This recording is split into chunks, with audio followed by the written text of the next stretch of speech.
Қайырлы күн достар, баршаңызға каналыма қош келдіңіздер. Бүгін сіздермен бірге дайындайтын салатымыз пайдалы, ерекше әрі дәруменге толы салаттың бірі дәруменді салат, яғни витаминный салат. Видеоны соңына дейін көріп, лайк басып пікір жазуды ұмытпаңыздар.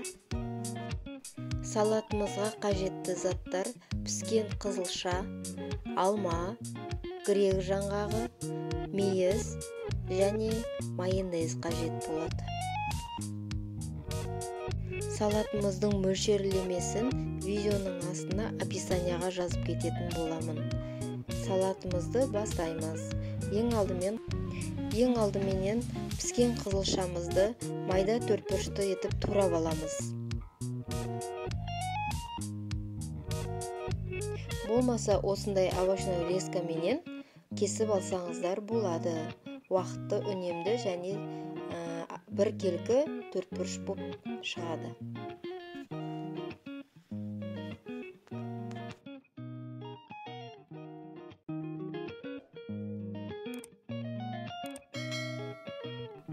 Келесі алмамызды да дәл қызылша сияқты майда төртбұрышты етіп турап аламыз.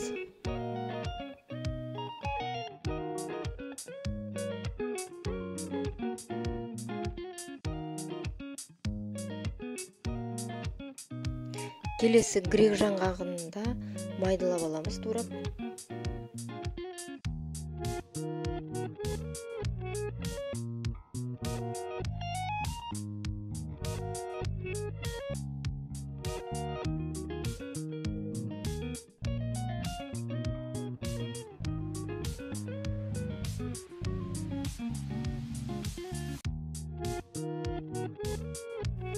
Мейізімізді де қосамыз және осының үстіне майонезді қосып, барлығын жақсылап араластырып аламыз.